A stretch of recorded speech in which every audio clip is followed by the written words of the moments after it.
Boa tarde, estamos aqui no estúdio externo da UniTV com o professor Luiz Henrique Abegão, que é professor do Departamento de Administração no Instituto de Ciências Humanas e Sociais em Volta Redonda. Boa tarde, professor. Boa tarde.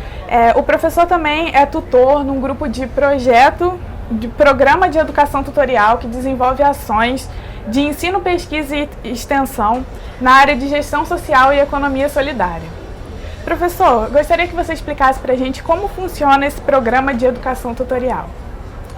Então, primeiramente gostaria de agradecer o convite, por participar dessa entrevista e dizer que o PET, na verdade, é um programa do MEC, Programa de Educação Tutorial, em que você tem a figura de um professor tutor e um conjunto de alunos, tanto bolsistas quanto não bolsistas. No nosso caso, a gente tem 12 bolsistas e 6 não bolsistas. E o objetivo do grupo é dinamizar temáticas no âmbito dos cursos. No caso, nós estamos vinculados a 2 cursos de graduação, que é de Administração e Administração Pública, com essas temáticas de Gestão Social e Economia Solidária. Então, esse conjunto de alunos realiza atividades tanto de pesquisa quanto de extensão e ensino, ligados a esses cursos, então envolvendo os demais alunos. Esse é o objetivo. No nosso caso, na área de extensão, a gente tem uma iniciativa que já vem de alguns anos, antes mesmo da criação do PET, que é de assessoria a grupos grupos de economia solidária e informação. É uma parceria com prefeituras locais. No caso, a gente desenvolve com a Prefeitura de Volta Redonda e a Prefeitura de Resende, e os alunos, então, eles auxiliam nesse processo de assessoria a esses grupos de informação. Na parte de pesquisa, a gente tem especificamente trabalhado ultimamente com o tema da racionalidade econômica própria a esses empreendimentos de economia solidária, porque também é um desafio. E na parte de ensino, a nossa inserção seria com disciplinas optativas ligadas a essas temáticas de gestão social. No semestre passado, a gente deu uma disciplina optativa que seria de gestão social, mini cursos e palestras que a gente organiza. Então, essas são atividades de ensino. E como os alunos podem fazer para participar desse programa? Então, na verdade, o programa ele tem um edital de seleção, tanto de bolsistas quanto não bolsistas. No caso, hoje a gente já tem as vagas preenchidas, mas há sempre uma renovação desse quadro, porque os bolsistas, na medida em que eles avançam no seu curso, eles acabam indo para estágios e a gente tem uma possibilidade de renovação. Na renovação, sempre os não bolsistas acabam tendo prioridade para as bolsas, então eles, por serem já não bolsistas, na saída de um bolsista, eles assumem essa bolsa, e na medida em que a gente precisa complementar esse quadro, a gente faz um novo processo de seleção. Mas isso não exclui a possibilidade de outros alunos participarem do grupo. É desejável que isso aconteça, e isso acontece com frequência. E esses alunos que se aproximam e que ainda não têm uma formalização no grupo como bolsista ou não bolsista, eles acabam depois tendo essa oportunidade também. E esses alunos que vão participar desse projeto têm que estar em algum curso específico ou todos os cursos podem participar? Então, como bolsista e não bolsista, no nosso caso, como nós fizemos uma inscrição desse programa vinculado a esses 2 cursos de administração e administração pública, as oportunidades para a bolsa acabam sendo só para os alunos desses 2 cursos. Mas os outros alunos de outros cursos poderiam participar num trabalho mais voluntário, não teriam a condição de assumir uma bolsa. Você falou da economia solidária. Você poderia explicar para a gente melhor um pouquinho sobre o que é a economia solidária? Posso. É um desafio explicar o que é a economia solidária, porque acho que o tema é um tema ainda, digamos, em disputa, na coisa conceitual. A gente tem várias... Mas acho que a ideia básica é que é um novo modo de pensar as relações econômicas, onde o objetivo central não é o lucro, como numa empresa capitalista. o objetivo primordial é o objetivo coletivo, ou seja, o objetivo de você pensar nas melhores condições daquelas pessoas que estão diretamente ligadas aos chamados empreendimentos de economia solidária. E, na verdade, você tem vários formatos, vários modelos ou vários tipos de organização na economia solidária. Você tem as tradicionais associações e cooperativas, mas você tem, por exemplo, as feiras de troca, né? As empresas recuperadas, né, que acabam assumindo o sistema de autogestão, né? Então os trabalhadores acabam assumindo uma empresa, por exemplo, que passou por um processo de falência e assumem essa empresa num processo de autogestão. Então tudo isso acaba são expressões da economia solidária, né?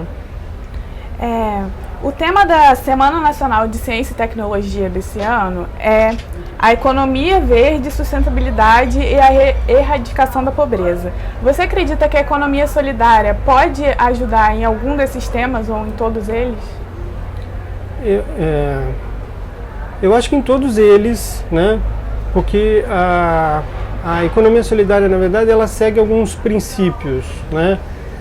Princípio, por exemplo, da livre adesão, da gestão democrática, gestão, né, participativa, autogestão, mas ela também se preocupa com questões, por exemplo, de maior justiça nas relações de trabalho. Então não há, ou não deveria haver, né, no âmbito da economia solidária, discriminações de nenhum tipo, né, nem racial, nem de gênero, né, nem de classe social, né. A economia solidária também se preocupa com o aspecto da sustentabilidade, então procura-se ter uma cultura, né, de um consumo ético, um consumo justo, e que isso favorece certamente a sustentabilidade, né? E a erradicação da pobreza, eu acho que talvez seja o maior, talvez a maneira como a economia solidária pode se desenvolver mais, porque no Brasil, na verdade, ela surge, ela se manifesta, né, no final da década de 80 e início dos anos 90, justamente como uma possibilidade de geração de trabalho e renda para aquelas pessoas em situações de vulnerabilidade social, né? Então eu acho que ela pode sim ajudar muito nesses temas todos. Você pode nos contar mais sobre a sua pesquisa sobre racionalidade econômica? Posso. Nesse trabalho que a gente desenvolve com os empreendimentos de economia solidária, eu acho que um desafio é a manutenção desses grupos, né? Porque muitas vezes você consegue até constituir uma cooperativa, mas ela muitas vezes não se consolida, não tem uma vida, né, longa, né? E a gente percebe que o grande problema da maioria desses empreendimentos são questões de relações interpessoais. Mas eu acho que a gente começou a pensar o seguinte: não é apenas uma questão comportamental, do tipo intrigas e fofocas, né? Tem alguma coisa que eu acho que está por trás disso, que aí é o tema da racionalidade econômica. Porque nós estamos inseridos numa sociedade capitalista em que a nossa lógica econômica, a nossa, né, racionalidade econômica é uma racionalidade que estimula o autointeresse, a maximização do meu próprio interesse, né? E isso não vai ser diferente nessas pessoas que vão compor um empreendimento solidário. Então, até você se desvincular dessa sua lógica, dessa sua racionalidade, a favor de uma lógica, de uma racionalidade que seja coletiva, né, que seja uma racionalidade do nós, né, e não uma racionalidade do eu, né, é difícil, né? Então, a nossa pesquisa, ela procura, é uma pesquisa que a gente chama de pesquisação, porque é uma pesquisa que, ao mesmo tempo, ela é uma intervenção, e a gente avalia os resultados dessa intervenção. Essa intervenção, normalmente, ela se dá na forma de dinâmicas, oficinas que a gente propõe para esses grupos, né? E ao longo desse acompanhamento do grupo, a gente vai percebendo se essas dinâmicas, essas oficinas, são capazes de construir essa outra racionalidade. Então, a gente vem investigando isso, porque a gente acha que se a gente não muda essa racionalidade, a gente não garante essa consolidação do empreendimento solidário, né? Você acha que é difícil para as pessoas aceitarem essa racionalidade nos dias de hoje, por já estarem com esse pensamento muito em si mesmo? Eu acho que é difícil, é um processo longo e esse também é um desafio muito grande para a economia solidária, quando você está apoiando grupos em formação. No nosso caso em específico, a gente trabalha com pessoas, com beneficiários da assistência social. Então, a gente trabalha com as secretarias de assistência social desses municípios, pegando pessoas que foram atendidas pela assistência social, tentando reunir essas pessoas para dar a elas uma oportunidade de geração de trabalho e renda via empreendimento de economia solidária. Um caso, né, que a gente até relatou no artigo e tal, que é o caso de uma cooperativa que estava sendo montada em Resende. A gente só conseguiu um certo avanço na mudança dessa mentalidade ao final de um ano todo de trabalho, né? Então a gente percebeu que ao final desse um ano, com essas dinâmicas todas que eu te falei, né, das oficinas, das discussões, das tomadas de decisão que são sempre democráticas e aí coletivas, a gente viu um sinal dessa nova mentalidade, que foi quando elas tomaram a decisão. Elas já tinham decidido que o produto central da cooperativa seria a costura, né? Elas estavam sendo apoiadas pela prefeitura e para começar a produzir, elas então tiveram uma sala num centro de referência da assistência social, 3 máquinas cedidas pela prefeitura e algum capital de giro inicial que a prefeitura também deu. Mas a gente sempre dizia, olha, isso é o pontapé inicial e vocês agora têm que começar a construir o patrimônio próprio de vocês, né? Porque não dá para ficar na dependência da prefeitura. E aí elas, de forma autônoma, sem que a gente interferisse, né, diretamente na decisão, a gente só estimula a discussão e tal, elas decidiram que tudo que entrasse como resultado das vendas iniciais da cooperativa não seriam as sobras não seriam divididas entre elas, né, e seriam guardadas para a compra de máquinas próprias. E assim, em 3 meses elas conseguiram comprar 2 máquinas. Então isso foi um certo sinal, porque elas deixaram, a gente percebeu que é o seguinte, no momento em que efetivamente elas podiam ganhar algum dinheiro, elas resolveram não ter este ganho imediato e investir este dinheiro na compra de um patrimônio que seria próprio da... Então o objetivo foi coletivo e não o objetivo imediato individual, né, do ganho. E você falou das dinâmicas que são realizadas. Quais são você poderia assim dar alguns exemplos dessas dinâmicas para a gente conseguir imaginar como que funciona? Então, é difícil dar um exemplo assim, né, em palavras, mas assim, a gente se apoia muito nos chamados métodos participativos, né, de discussão, de reflexão, de aprendizado. Na verdade, a gente usa como referência um método que é chamado de aprendizado vivencial, ou seja, você propõe a essas pessoas uma certa vivência, que pode ser um jogo, pode ser uma discussão, né?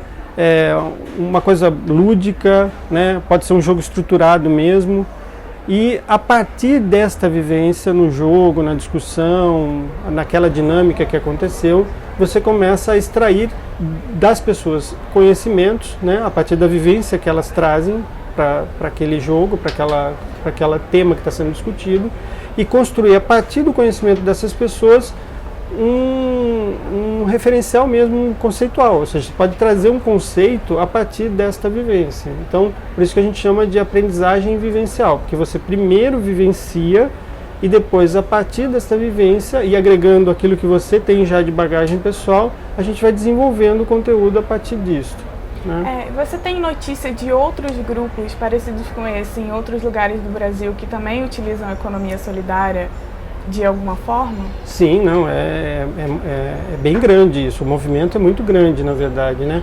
Você tem, inclusive com o apoio das universidades públicas federais, porque você tem o movimento das incubadoras tecnológicas de cooperativas populares, inclusive aqui na UF, em Niterói, nós temos a incubadora de cooperativas, né? E esse movimento já é um movimento, né, que tem aí mais de, acho que tem quase 2 décadas já, né? Então, esse é um movimento dentro das universidades já muito forte, consolidado, com uma experiência vastíssima, né? Então a gente tem muitas cooperativas por aí formadas a partir desse mesmo processo. Nós aí em Volta Redonda não somos uma incubadora, né?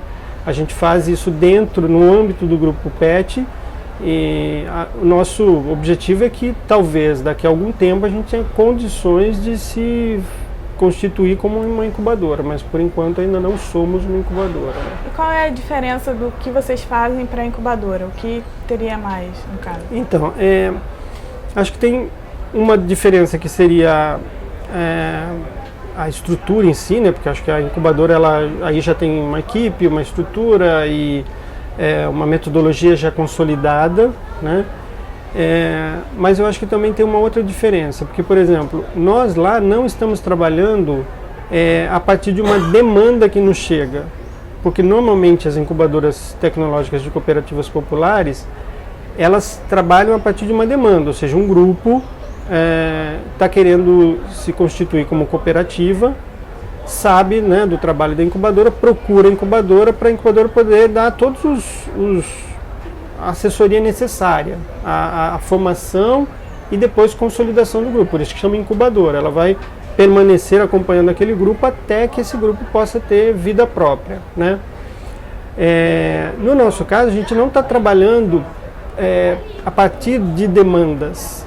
A gente aqui está tentando estimular nesses beneficiários da assistência social essa proposta de criação de empreendimentos de economia solidária como uma alternativa para essas pessoas de geração de trabalho e renda, que eu acho que é um desafio maior, porque assim, você não chega com um grupo já pronto, um grupo que quer aquilo, né, que decidiu e que está, né, certo de que o caminho é a cooperativa. Inclusive a gente chega nesse grupo de pessoas dizendo o seguinte: olha, vocês podem ser uma cooperativa ou não, vocês podem ser um empreendimento informal por enquanto, até ganhar experiência e perceber se realmente vocês querem ser uma cooperativa no futuro. Então acho que a nossa diferença em relação às incubadoras a principal, eu acho que é essa. Você tem algum contato, alguma coisa que as pessoas possam entrar em contato com o trabalho de vocês, algum site, que as pessoas possam, que se interessam, ou até sobre economia solidária, que se interessaram sobre o assunto e queiram saber mais sobre? Bom, sobre a economia solidária como um todo, eu acho que o melhor lugar seria o Fórum Brasileiro de Economia Solidária, né? Tem muito material ali, né? Tanto publicações sobre economia solidária, é possível baixar inclusive vídeos sobre economia solidária, a própria Secretaria Nacional de Economia Solidária, né? Porque hoje a gente tem uma secretaria que trata do assunto, então a gente tem já a proposição de uma política pública, né, de economia solidária. Agora, do nosso grupo PET em si, eu confesso a você que eu não saberia dizer o endereço do nosso site, porque é um endereço, eu não... Mas assim, se você jogar no Google PET Gestão Social UF, certamente você vai encontrar. A gente está nas redes sociais também, o nosso grupo está lá, Facebook, Orkut, essas redes sociais todas, Twitter, né? Então é fácil de encontrar. Eu não saberia dizer o endereço do nosso site, mas é fácil de encontrar. Você quer deixar algum recado para os telespectadores que estão assistindo agora? Gostaria. Eu acho que é importante as pessoas começarem a pensar nesta economia solidária exatamente como esse outro modo de se pensar a economia, as relações econômicas, né? Eu acho que ele ainda é pouco divulgado, as pessoas ainda não têm consciência do que é a economia solidária, então eu acho que é importante sempre divulgar isso, né? E dizer que há a partir do governo Lula, ele criou a Secretaria Nacional e a gente está batalhando para que a política de economia solidária ela se formalize, se concretize, né? Inclusive com financiamento para isso e tal.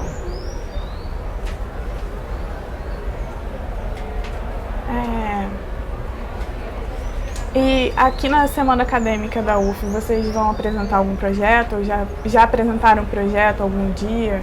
Então, agora nós estamos ali está acontecendo simultaneamente, né, a Mostra PET, que é uma reunião de todos os grupos PET da UF, né, e o nosso grupo está ali também expondo o nosso trabalho. E eu tenho um bolsista de iniciação científica que é vinculado àquela pesquisa que eu disse sobre racionalidade econômica, que também, coincidentemente, está apresentando nesse momento o resultado dessa nossa pesquisa, né? E qual a importância de apresentar num evento como a Agenda Acadêmica, com várias pessoas podendo assistir o trabalho de vocês? Qual a importância dele? Eu acho que tem essa importância de uma prestação de contas, mas também a possibilidade de você trocar experiências, né, com pessoas que também desenvolvem trabalhos semelhantes, né? É isso, acho que é divulgar, trocar experiências, acho que esse que é importante, né? Você acha que a visibilidade é maior por terem várias pessoas podendo ter acesso ao trabalho? Acho que sim, eu acho que essa oportunidade que vocês nos deram, né, de vir aqui falar tal, e ao vivo tal, para a gente isso é excelente, né? É ótimo que a gente divulgue isso, para que as pessoas reconheçam esse trabalho, saibam que ele existe. A gente tem esse empenho mesmo de aproximar a universidade da sociedade, é esse o nosso maior objetivo, né, fortalecer a extensão universitária, né? Então, se a gente consegue divulgar o trabalho, se as pessoas, né, tomam conhecimento disso, para a gente é um ganho excelente, né? Vocês pretendem continuar com esse projeto por quanto tempo? Então, o Grupo PET é uma coisa bastante interessante porque ele não tem tempo para acabar, né? Tem grupos PET que existem já há 20 anos, 30 anos. Na verdade, você vai mudando os tutores. Os tutores têm tempo para permanecer como tutores, mas o grupo não acaba. O grupo, lógico, ele é submetido a avaliações periódicas e se você é bem avaliado, você consegue manter esse trabalho do grupo. Mas ele não tem um prazo, digamos, ele termina em 2014. Não, se a gente fizer um bom trabalho, for bem avaliado, a gente vai continuar com isso para sempre, digamos, né? Até a hora que o MEC resolver continuar financiando esse programa, né? Então isso que eu acho que é uma coisa bacana do PET, né? Uma coisa que você conquista para o curso e que né, perene, é uma coisa que não tem prazo para acabar. E de quanto em quanto tempo que trocam esses tutores? Então, o tutor ele tem 3 anos para permanecer como tutor e ele pode, né, aí passa por uma avaliação e tal, ele pode renovar a sua participação como tutor por mais 3 anos. Então, no máximo, ele fica com 6 anos à frente desse grupo, né? Eles entendem que 3 anos é um tempo razoável, né, para você estruturar o grupo, né? Então, assim, 6 anos no máximo, e aí você é obrigado a trocar esse tutor, né? Além do MEC, vocês recebem auxílio de algum órgão governamental? Então, na verdade, o MEC, o recurso ele não vem direto, ele vem da CAPES, né? A CAPES é que patrocina essas bolsas do PET, né? Então, o recurso exclusivo é esse da CAPES. O que a gente tenta, né, na medida do possível, porque sempre outros alunos acabam se aproximando, e mesmo aqueles que são os não bolsistas, a gente tenta sempre conseguir outras bolsas para esses alunos, não bolsistas ou alunos que se aproximam. Então, por exemplo, bolsa de extensão, essa bolsa de iniciação científica, por exemplo, desse aluno que está apresentando agora. Então, é uma oportunidade de você financiar outros alunos, né, auxiliar a participação de outros alunos, além daqueles 12 que são os bolsistas. Tá? Gostaríamos de agradecer a sua participação aqui no nosso estúdio, pela entrevista. Alguma consideração final? Não, só agradecer mesmo imensamente o convite, né? Fiquei surpreso quando eu recebi a ligação da Luísa e agradeço imensamente a oportunidade de estar aqui falando para vocês. Nós também agradecemos a presença. Obrigado.